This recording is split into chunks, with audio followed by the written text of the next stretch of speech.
God, Heavenly Father, you are worthy, Lord, to be praised. You are faithful. You are the righteous God.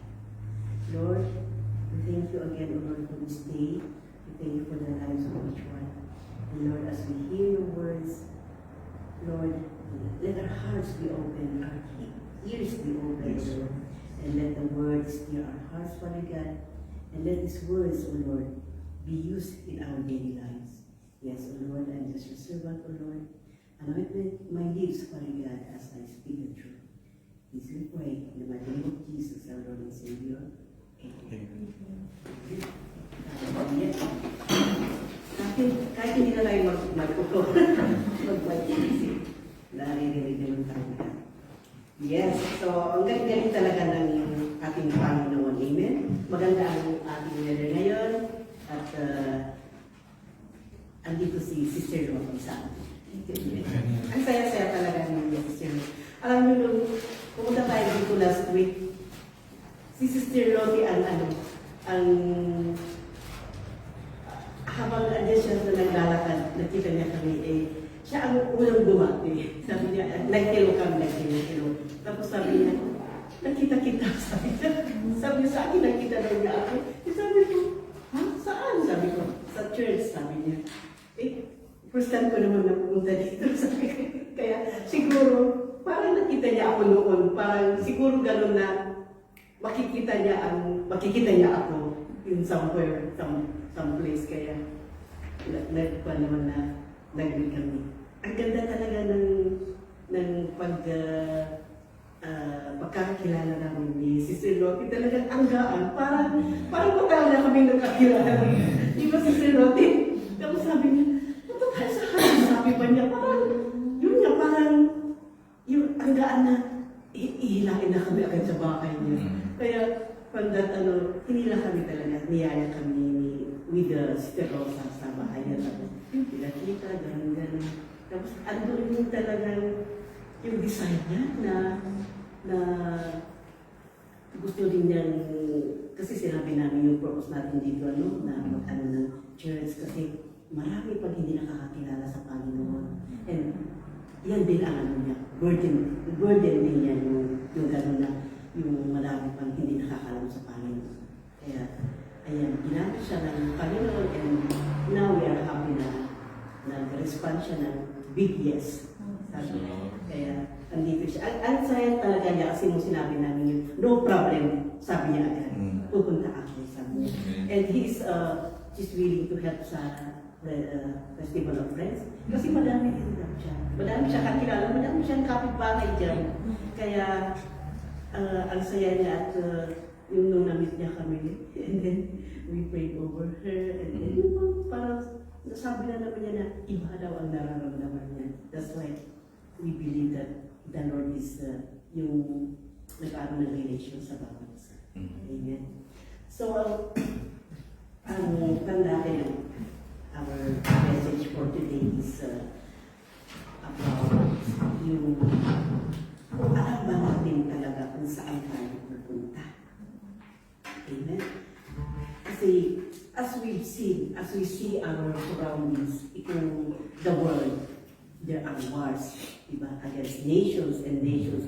In the government, sa mismong government natin, sa Philippine government, we have seen how they behave in the Senate, right? Andyan talaga, andyan sa Biblia yun na may mga ganyan na palitan sa mga government or the nations, in the family, relationships, yan nangyayari yan. So, lahat tayo, we will go back, we will die. Hindi lang tayo sabay-sabay. No? May mauuna, may makuhuli, ganyan.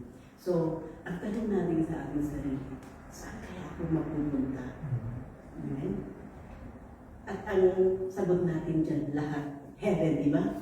Walang pupunta dyan sa hell. Bakit pa rin pupunta dyan? Amen? So, ayan ang tanong natin. Tingnan natin kung anong itsura ng heaven. So, sa heaven, wala lang death. No more death. Or mourning. Or crying. Or pain.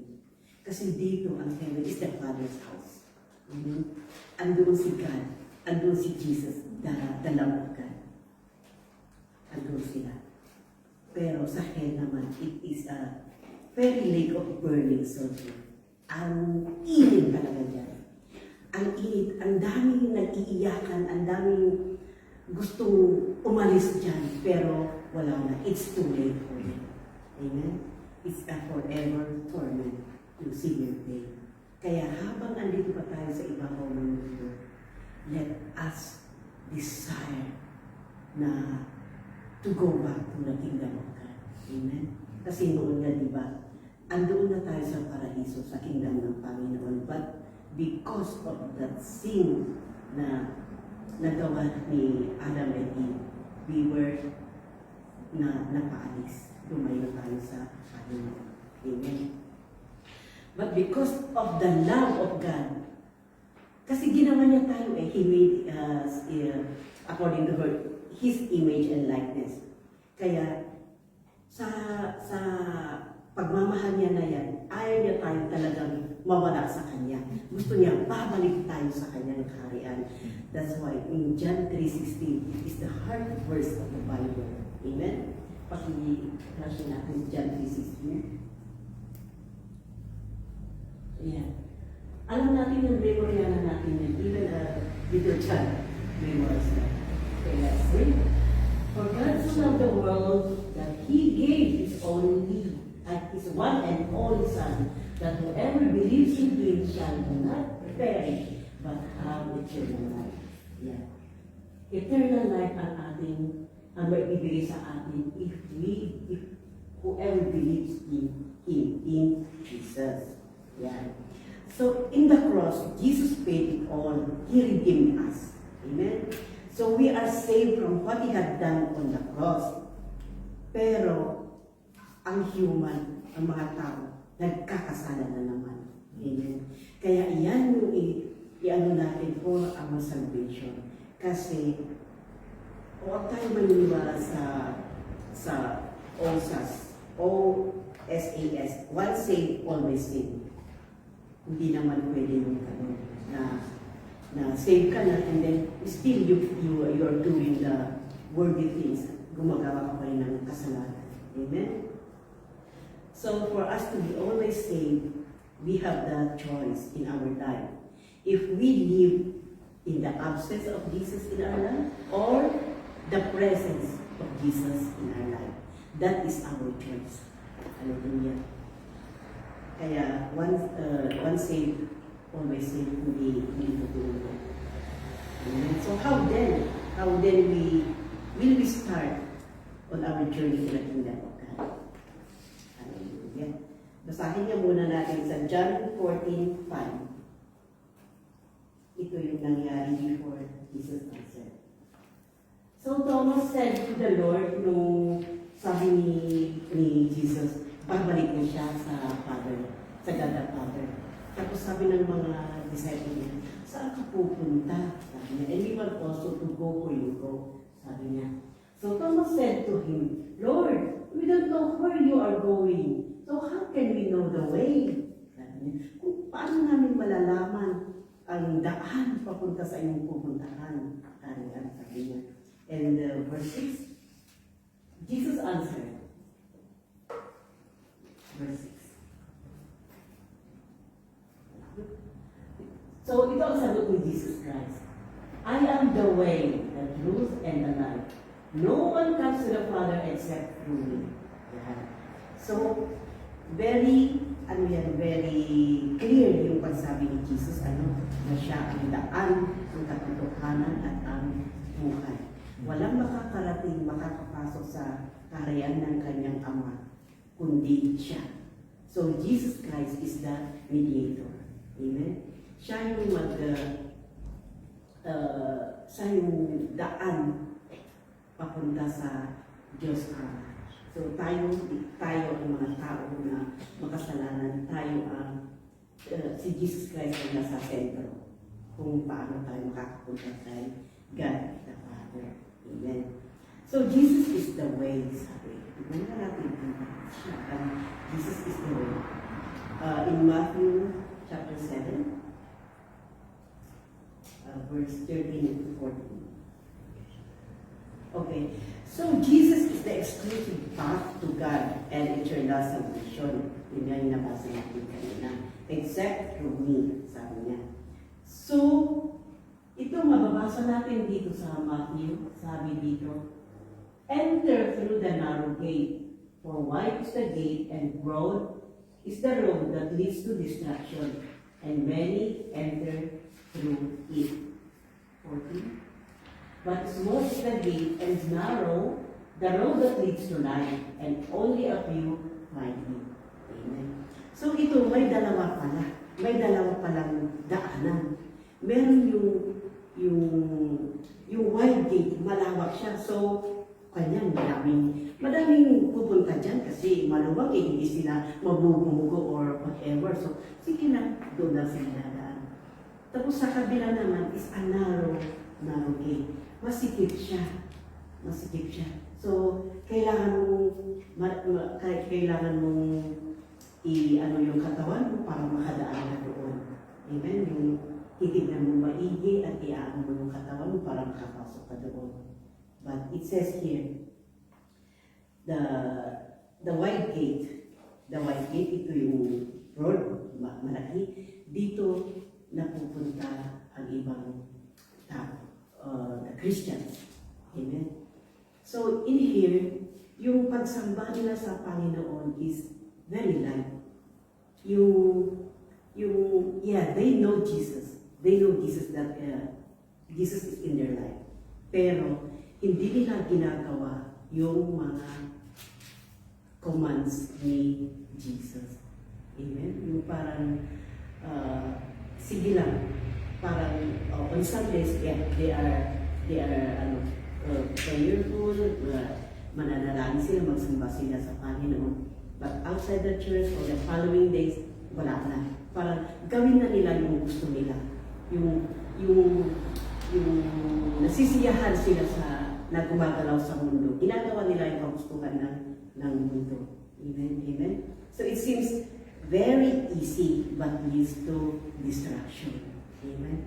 Kasi kung gagawin mo you go to the trend of the world, halimbawa, iyan nga yung mga vices na alam mo naman na hindi maganda yan sa katawan mo. Drinking, yan. Pag nasobrahan ka na yan, it will lead to distraction. Maano yung utak mo, yung pag-iisip mo, mamaya may nakita ka dyan. Basta na lang parang mag-ano yung utak mo, yung parang hindi mo na mamalayan ang ginagawa ng katawan mo. May narinig ka lang na konti, it will trigger you, yung masakit sa'yo, yung sasapak ka, ganyan, you will bang someone. Ganun ang gagawin ng alak, yun ang effect ng sa katawan ng tao. Or andyan ka na, may nakita ka, sinabi mo sa isa, yung bang chismis, gossiping, yan. So those are the distractions. Yun ang mga ayaw ng ating Panginoon. Yun ang nagagawa sa world. No? So the wide gate represents the path sa daan ng least resistance. Yung hindi sila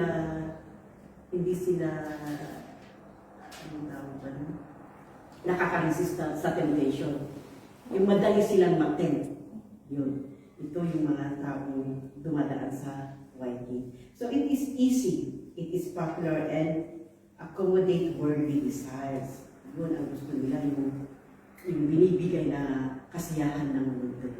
Amen? But ultimately leads to spiritual death. Spiritual death, sabi, kasi mawawala ka na sa presensya ng Panginoon. Mawawala ka na sa mga magagandang asal na ng Panginoon. Kasi it doesn't require sacrifice or repentance. Ginagawa nila yung gusto nila. Amen. Yan yung nasa narrow-gate. They just know Christ, but they don't put Christ in their heart. Amen. Yung narrow-gate naman, yung makikid naman na gate, it is a difficult gate. Yan, dumadaan yung mga believers. It is difficult but leads to eternal life. Basa natin kanina. So this represents a life of following God's will. Yan na. Sumusunod sila sa mga kagustuhan ng Panginoon, which requires intentional effort, faith, to number one, faith, and self-denial. So it is described as a difficult or hard path that requires pushing past human pride. Tatanggalin yung mga pride na yan. So, sabi dito, because of this, only a few piety. Kasi mahirap ito eh. Mahirap talaga naman sa narugig because it will lead you to sacrifice, to your effort, to faith mo, self-denial, doing what is right on the Lord. Madami yan. Yung mamumod ka, yung mga ugali, ganyan, yung mga swearing, yan. Swearing, matitim yung bunganga mo sa pagsalita ng mga swearing words. Ganyan. Pati sa mga pag-uugali, pagsasalita, mga ganyan. Na small lies, yung mga kasalanan na maliliit, sabi mo, but if keep on doing it, lalaki yan at maliit. Amen. Kaya yun ang kaibahan ng yung narrow gate and the wide gate. Amen.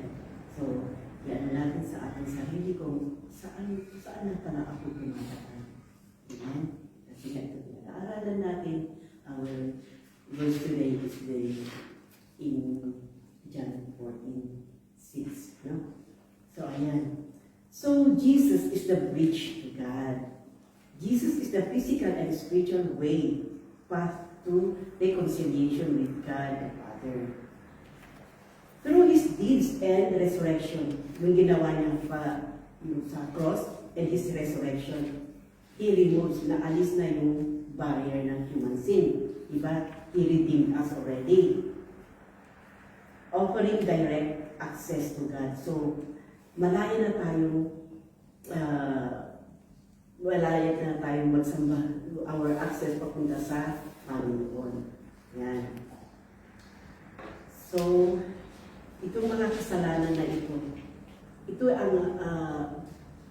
ang God hates sin. Kasi nga, yun lang ginawa ni Adam at Eve, di ba? Kaya sila napawalay sa paraiso. Kaya, God hates sin. So, those who have a habit of sinning are excluded from the kingdom of God. Basahin niya natin sa 1 Corinthians. 1 Corinthians chapter 6, verse 9. Oh, ayan. Sabi dito, do you know that wrongdoers will not inherit the kingdom of God? Yeah. Do not be deceived.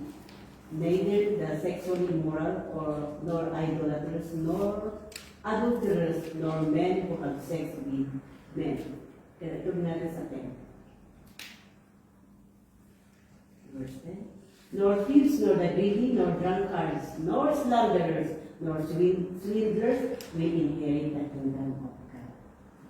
Diba? Sabi niya, hindi makakapasok sa kingdom ng Panginoon itong mga nagkakasala. Sinning and sin. Kaya, we start to examine ourselves. Kung yung mga nagagawa natin, may mga nagagawa tayo na mga kasalanan, let's pray to God na yung transform tayo. Ano? Let's be transformed sa kagustuhan ng ating Panginoon. Hallelujah. Kaya yan po sabi yung mga wrongdoers na inherit the kingdom of God. Yeah. Okay, so Jesus is the way. Ayan na. So we learned of the way, the narrow gate, and the wide gate. Punta naman tayo sa truth. So Jesus is the truth because He is the ultimate living embodiment of God's character, will, and reality. So si Jesus, siya yung katotohanan talaga. Siya yung nakatawan sa sa kanyang ama, yung character and the will and the reality. Siya yung nakita natin na tumayong katotohanan. Amen? So, nasa kanya ang katangian ng Diyos Ama. So, number one, He is the truth because He reveals God perfectly. Hallelujah. So, Jesus isn't just a teacher who shares the truth. He is the true incarnate. So, hindi lang siya yung teacher, di ba? Nagpipreach si Jesus kung saan-saan. Ang dami niyang pinipreach or teaching all the parables, mga ganyan to enlighten our life, yung pag we can learn from these parables. Amen. In John chapter 1 verse 14. So, Jesus reveals God perfectly. So the word is Jesus, became flesh and made His dwelling among us. Diba? He came as flesh in here to dwell among us. Kaya nga, she was born of the Virgin Mary para makita natin nagkatao siya and dwell among us. Amen? So we have seen His glory, the glory of the one and only Son, who came from the Father, full of grace and truth. So the Word became flesh and made His dwelling among us. Yan na. He came from the Father, and of grace and truth. Yeah. So yung mga pinakita ni Jesus, it reveals ganun yung pagkatao ng Diyos. Amen. Sa verse 17 naman, same chapter, verse 17. Yeah. For the law was given through Moses. The grace and truth came through Jesus Christ. So yung mga laws noon is binigay kay Moses. But the truth and the grace is given through Christ. Kaya nung dumating siya yung nagpakita na andyan ang Panginoon. Amen. So, He is the incarnate. Sabi nito. He reveals God perfectly. Okay, number 2, He fulfills God's promises. Lahat-lahat ng mga propesiya, lahat ng covenant and the promises throughout the scriptures find their reality and completion in Jesus. Amen.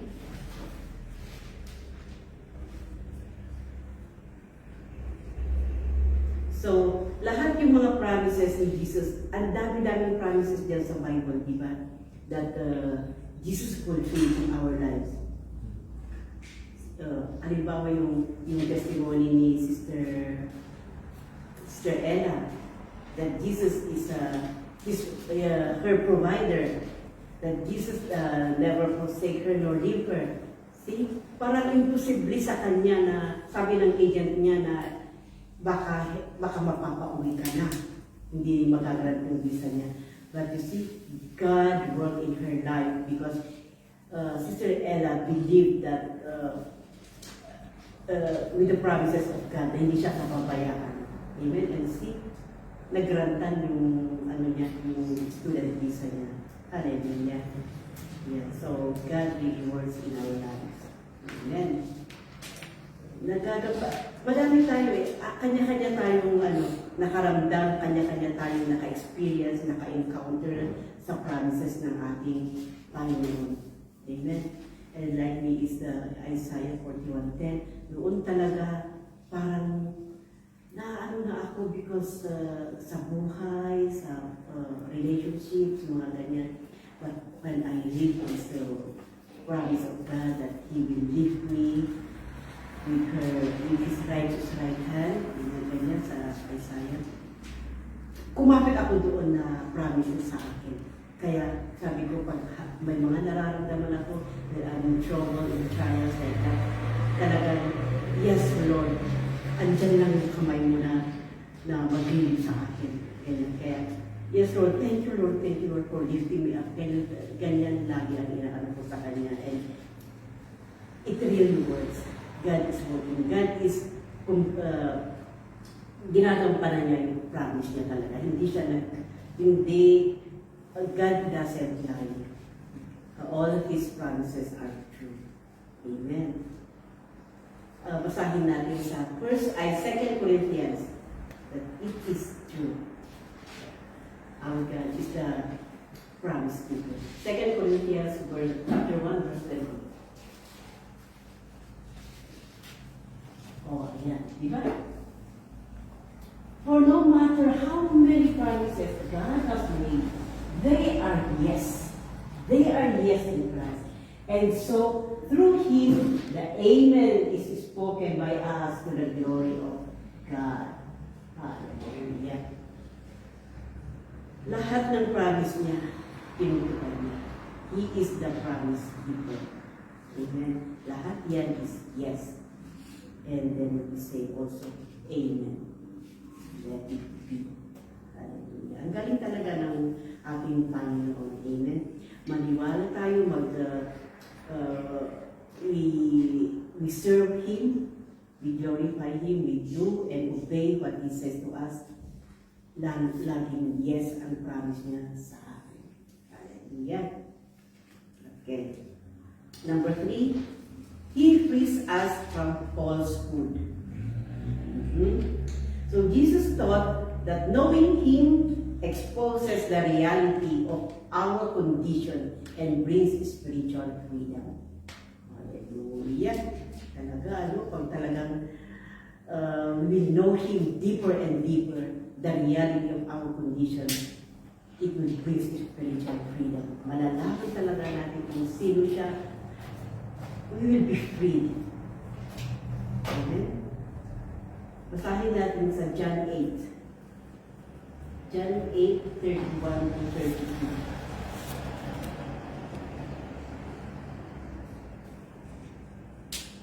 Okay. To the Jews who had believed Him, yung mga naniwala sa Kanya, ito ang sabi ni Jesus, if you hold to my teaching, you are really my disciples. If you hold on to my teaching, sa lahat ng mga sinasabi ko, you obey it. Ano sabi niya? You are really my disciple. Ano ibig sabihin ng disciple? You are my followers. Amen. Kasi naniniwala ka sa Kanya, tinutupad mo lagi lahat ng sinasabi niya, you are His follower. 32. Then you will know the truth, and the truth will set you free. Amen. Diba? It will set you free talaga pag nalalaman mo ang katotohanan. Amen. So, He frees us from falsehood. Pag nababasa natin, pag may mga confusion or something like doubts sa atin, if we go to the Word, basahin natin ang mga salita ng Diyos, andyan lahat sa ating Bible ang mga sagot ng ating mga tanong sa ating buhay. Amen. Okay. Number 3. Okay, so nasa truth pa rin tayo. So tapos natin yung way. And then He is the truth, the living Word. So Jesus embodies absolute truth. He is the ultimate revelation of God's character, will, and ways. So Jesus is the Word. Amen. Number 3 is He is the source of life. Siya ang buhay. So Jesus offers eternal life and a restored, abundant relationship with the Creator. Yan. Siya nga ang restorer, diba? Kaya na siya binigay ni Father God sa atin in John 3:16 to restore life, the relationship between us and the Creator. Hallelujah. Basahin natin sa John 6:35. Jesus is the source of life. Yan. Sabi dito. Then Jesus declared, I am the bread of life. Whoever comes to me will never go hungry, and whoever believes in me will never be thirsty. Hallelujah. Yan. Pag sino man, sabi, pag kumapit tayo sa Kanya, Hindi tayo magugutom, hindi tayo mag-upaw. Amen. That's an idiom na ano, yung in our spiritual. Hindi tayo magugutom. Kung lagi tayo nasa Kanya, if we read the Word, if we are in Him, He is the bread of life. Siya ang nagbibigay buhay sa atin. Amen. Hindi tayo mawawala ng landas if we are with the Lord. Amen. Ayan po siya ang nagsasabi mismo dyan, I am the bread of life. Yeah. Hallelujah. Another in John 8, verse 12. John 8, verse 12. Yeah. When Jesus spoke again to the people, He said, I am the light of the world. Whoever follows me will never walk in darkness, but will have the light of life. Amen. So talagang si Jesus ang ating buhay. Tignan niyo yan. Whoever follows me, sabi, will never walk in darkness. Hindi siya mawawala. Mailalayo siya sa kadiliman. But instead, he will be in the right path. Hallelujah. Another is in John chapter 10, verse 9. John chapter 10, verse 9. Sabi ulit niya, I am the gate. Whoever enters through me will be saved. Yan. Everyone of us want to be saved. Amen? Ayan sabi niyo, I am the gate. Whoever enters through me will be saved.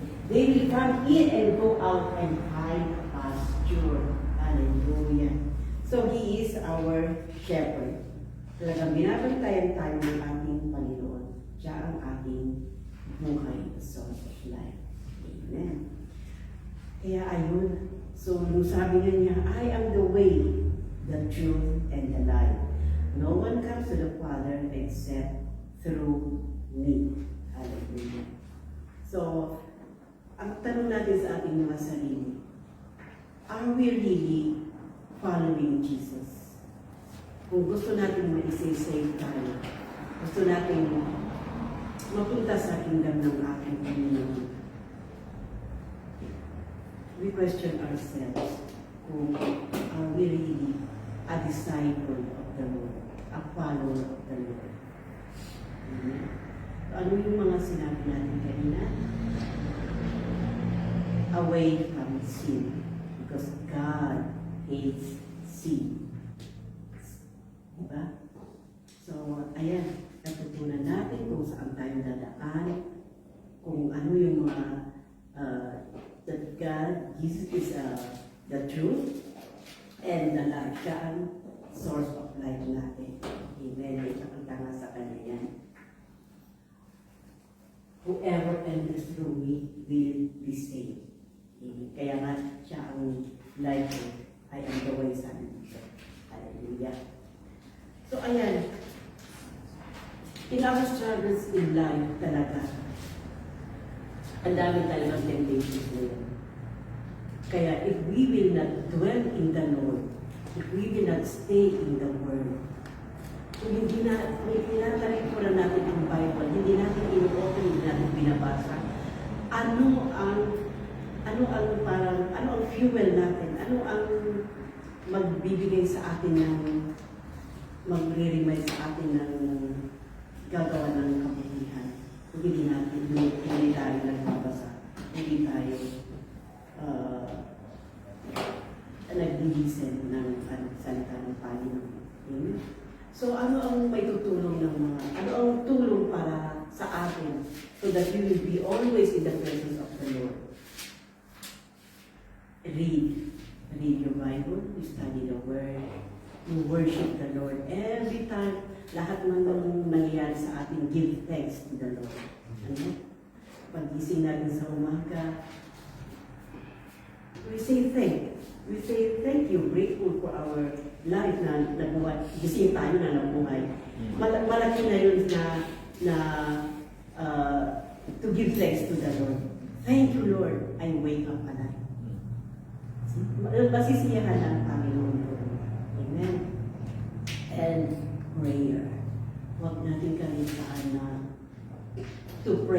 every day, everywhere. Kahit na we feel sad or may mga problema, thank you, Lord. Alam ko, may ginagawa ka or there's something you want me to discover in myself na bakit na may dumating itong problema sa akin. Ganyan. But I offer you, Lord, this problem. Help me. Mga ganyan. Yes. The Lord is with us. Okay, it's true. Okay, so ultimately, itong text natin ngayon is it means that human effort, good deeds, or following other philosophies cannot earn salvation. Amen. Or get you to heaven. Instead, salvation is found entirely putting faith in Jesus and His finished work. Amen. Diba? Salvation is found entirely putting our faith in Jesus. Hallelujah. A faith talaga, kung ang faith mo is yung very shallow pa, you help yourself. Amen. Yung sabi natin, read the word, worship Him, pray, you have fellowship, itong mga Bible study. Bible study really helps. Ito yung, alam mo yung Bible study na yan, it makes, ang kwan talaga ng effect yung Bible study sa akin. Amen. You know, bago ako pumasok dito na church, ang dami kong question sa aking buhay. Bakit ba ganito? Sabi ko, bakit sila mayaman? Sabi ko, bakit sila yung mayaman? Bakit itong mga yung nasa Panginoon, parang naghihirap rin sila. Para bang unfair ang God? Bakit yung iba, kasi yung family namin noon, yung kapitbahay namin, nagsusuntukan yung mga magkakapatid o pati ang tatay nila, binubulyawan nila na ganyan-ganyan. Bakit sila parang umaangat ang Pero yung isa naman na kapitbahay namin, every Sunday they go to church as a family. Yung talaga trinay nila yung mga anak nila in a godly way. Tapos makita mo sila na yung isang kahit isang mukha. But you know, you can see the happiness in that family. Andyan yung pagkakaisa nila, andyan yung nagkakantahan sila, but in that family talagang chaos. Sila ang umahanap. But ang mas mayaman? Yung nagsuserve sa Panginoon. Because they have wisdom, they have happiness, they have joy. Lahat yan, ang dami. Madami sila, so sila ang mas mayaman. That is because ito lang pang physical lang yan, temporary wealth lang yan, but it is eternal wealth. Amen. So in Acts 4, verse 12, conclusion natin, Acts 4. So salvation is found in no one else, for there is no other name under heaven given to mankind by which we must save, the name of Jesus. Jesus is the powerful name of God. Amen? One time, hindi ko alam ba't akala ko masarap na yung tulog ko, maganda na yung tulog ko. Kasi that time, parang stress na ako, ang dami kong ginawa, and then late ako natulog. Tapos nakalimutan ko na, hindi na ako nakapag-pray, o whatever man dyan. Basta pagsak na ako sa kama, and then, alam mo, may bigat talaga na dumagan sa akin. Sabi ko, alam mo ba, yung parang, yung sabi nga natin, napabangon na, yung hindi ka makagalaw o whatever. Pero ang sa akin talaga, to? Ginaganyan ko.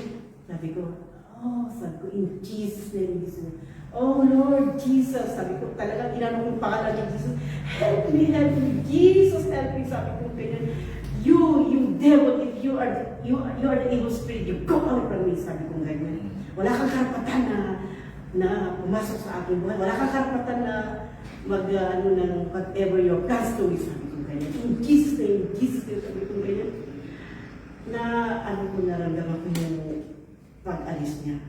Naramdaman ko yung, salamat, sabi ko ka, oh Jesus, umupo ako, Lord, sabi ko ganyan, ang bait mo talaga, with your name, the powerful name of Jesus, sabi ko, kaano niya yung mga bad spirits, sabi ko ganyan. Kaya, you see, we can prove that Jesus is talagang mapagmahal siya. Andiyan siya lang sa ating buhay, whatever the circumstances in our life, andiyan siya lagi. Amen.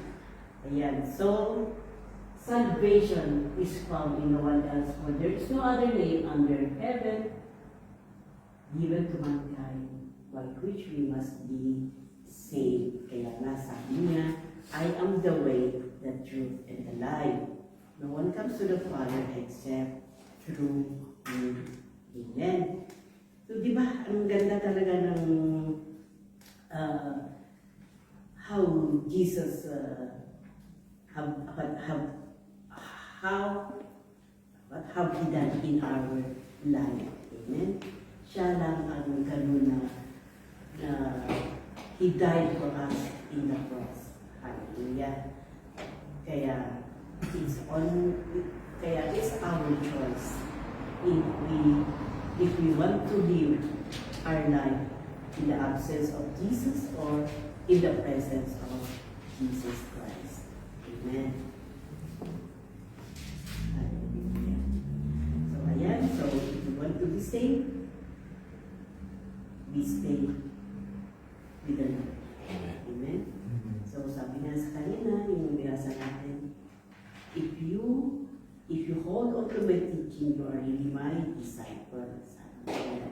You will be a follower of Jesus. Hindi lang tayo maging just knowing Him. Amen? But believe and obey what He says. Yeah. Amen. So that's our word for today. So we keep our eyes on Jesus. Amen? So itong panahon na ito, huwag na tayong mag-iisip pa kung with the world. Ano? Let's make our investment the Bible. Amen? So Bible is the best investment before leaving earth. Amen. Yung mga pag-aari ng mga cars, magagandang bahay, yung mga investment, pera sa bangko, those are temporary. Hindi yan ang wealth na hinihingi ng ating Panginoon. Amen. But what's in our heart? Hallelujah. Okay, so let's stand. Let's pray. Hallelujah. Almighty Father, our Creator, we thank you, O Lord, for sending Jesus Christ in us, Lord, that He died for us in the cross. Yes, oh Jesus, you are the way, the truth, and the life. That no one comes to the Father except through you. Lord, help us then, O Lord, to make our way, to believe in you, O Lord, that no one else, Father God, no one else is above you. You are the source of life. Thank you, Lord, for your word that teaches us, Father God, how we go on our journey to your kingdom. We thank you for your love. We thank you for what you're doing into our lives. Lord, we surrender our lives to you. Reign in our hearts, O Lord. Reign in our lives. Help us, Lord, to cling unto you. Help our eyes to focus on you. Help us, Lord, to wait for your coming. Hallelujah. Yes, Father God, we thank you that you are waiting for us to your kingdom. Thank you, Lord. We glorify you. We give you thanks. We worship you and we honor you. This we pray in the mighty name of Jesus.